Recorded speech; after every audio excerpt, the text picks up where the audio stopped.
Hello fellow collectors, I hope you're all doing really well.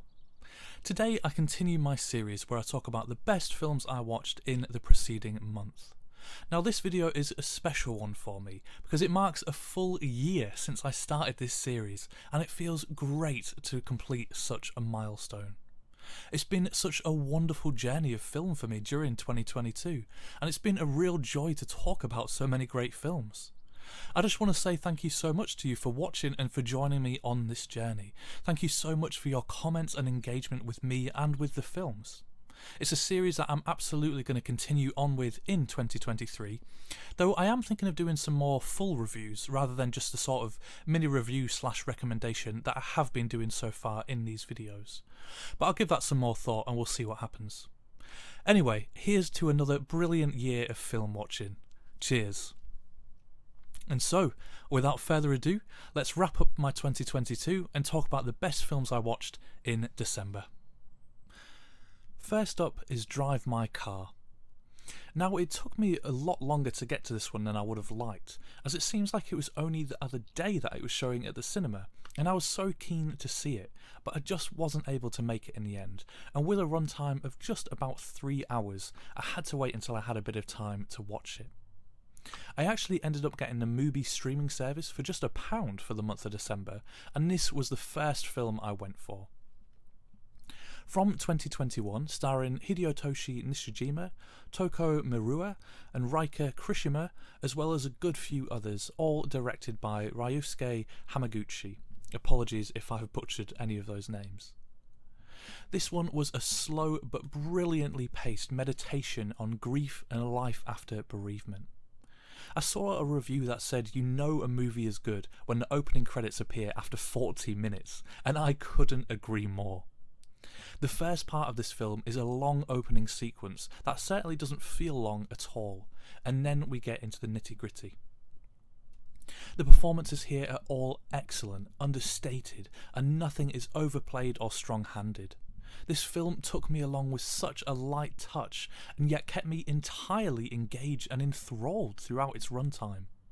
The developing relationship between our two main characters, the young woman driver and the middle-aged actor / director, is brilliant to watch, and there is so much depth to the characters, as well as all the supporting characters as well.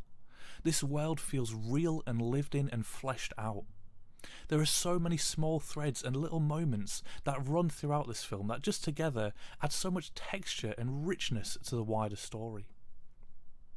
Overall, just a brilliantly constructed and executed film that is right at the top of my to-buy list, as despite its runtime, I cannot wait to revisit this and spend even more time with this masterpiece.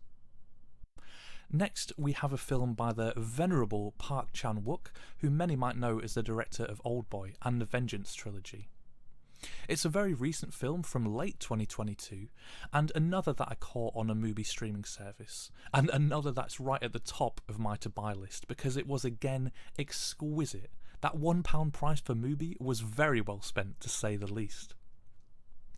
It's Decision to Leave, which stars Park Hae-il and Tang Wei in the lead roles, and is part police procedural, part thriller, part psychological drama, and part romance. A bit of a melange mixing together to become something mesmerising and utterly brilliant, as we have come to expect from Park Chan-wook. This is a film that keeps you guessing again and again, and thinking you've solved it, only for it to throw another curveball your way. It's centred by two brilliantly engaging performances from the leads. It hooks you almost immediately and doesn't let you go for the entire 2 hours and 20 minutes.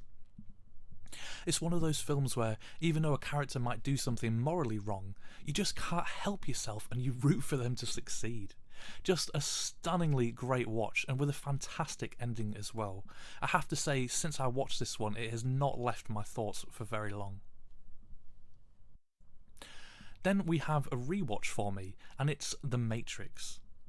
Even though I really liked the look of the 4-movie steelbook set from Zavvi when it was announced last year, I actually decided to hold off and try to be financially responsible. And luckily that decision paid off, because I actually ended up jumping on it when Zavvi reduced the price, which made the cost per film really not bad at all, and I think it looks great in person. Now, I adored The Matrix when I saw it as a kid, and it had a profound impact on me.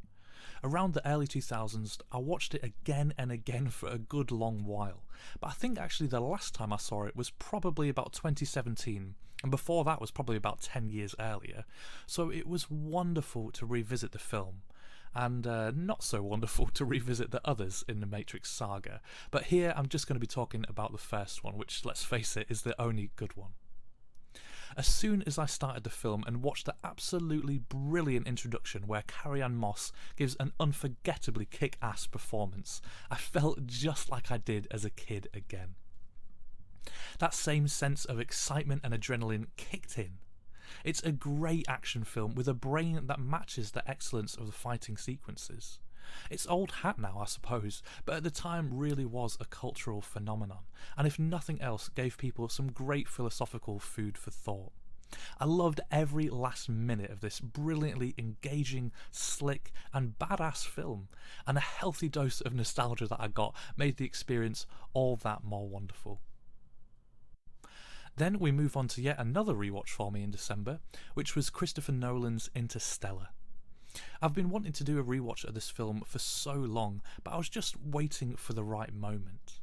Well, I just happened to be scrolling on Instagram one day, and someone had done a short video of their film collection, and the background music just happened to be Hans Zimmer's epic Interstellar theme, and as soon as I heard it, I just couldn't get it out of my head after that, so I finally put the film on to enjoy again. For me, this film is a triumph and a masterpiece. It's a sprawling space epic that perfectly captures the essence of adventure, daring and human spirit. A film where the vastness of the expanse is grounded by the close intimacy of our relationships. It's beautiful, moving, enrapturing and frankly astonishing. In my opinion, Nolan's finest film, and worthy to be considered among the greats of the genre. In so many ways it feels like a love letter and a beautiful homage to 2001: A Space Odyssey. The grandeur of the story is grounded by some fantastic performances from McConaughey, and in particular such a moving performance from Mackenzie Foy, who plays his young daughter. I think the film also has possibly Hans Zimmer's best score, the transporting and immersive aspect of which cannot be overstated. It just works so astoundingly well to completely wrap you up in the story. For those that have followed my channel even probably for a short time, you'll know that this is one of my favourite films, and this rewatch has just further cemented that for me. And then last but not least, we have Wong Kar-wai's In the Mood for Love. From 2000 and starring Tony Leung and Maggie Cheung. I'd describe this one as being like a red velvet cake. The film is sumptuous and rich, and yet at the same time beautiful, subtle and tender. It has at its heart a theme of huge weight, and yet it's deftly and expertly handled so that it's never overhanded. Over the course of watching the Wong Kar-wai box set from Criterion, the camera work is something that you start to take for granted, as it's not like any other filmmaker I've ever seen, but it's absolutely fantastic and gives his films a real unique quality and life of their own. And here it feels like that camera style is at its pinnacle. So much is done to make you feel like you are quietly watching these intimate and tender moments without intruding upon them. Maggie Cheung is absolutely mesmerising and Tony Leung is captivating. Their chemistry is palpable, and yet the film never gives itself over to it completely. It's a romance like I've never seen, honestly, and it's no surprise to me that the recent Sight and Sound poll has placed it in the top 10 films of all time. It took me completely away and held me engaged from the first to the last. One complaint I have about some of Wong Kar-wai's films is that I don't think he's that good at ending a film, but this one ends superbly. As a quick aside, clearly the 1960s when this film is set is not only the style pinnacle for the United States, but also might be the style pinnacle for Hong Kong as well, because it was beautiful.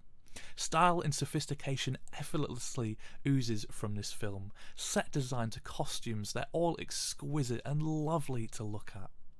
I was incredibly moved by this wonderful and gorgeous melancholic romance. And then on to a few honourable mentions from me. The first is The Thief of Baghdad, a silent film from 1924. And then Wong Kar-wai's Chungking Express. And lastly, Ji Zhangke's A Touch of Sin, which I thought was just let down by the second section of the story, I thought. Otherwise, it might well have made its way onto my list above. And that's everything from me. If you made it this far in the video, thank you so much for watching. I hope your December in film was also excellent, and I hope your 2023 has started wonderfully as well. Thanks again for watching, and I'll see you in the next one.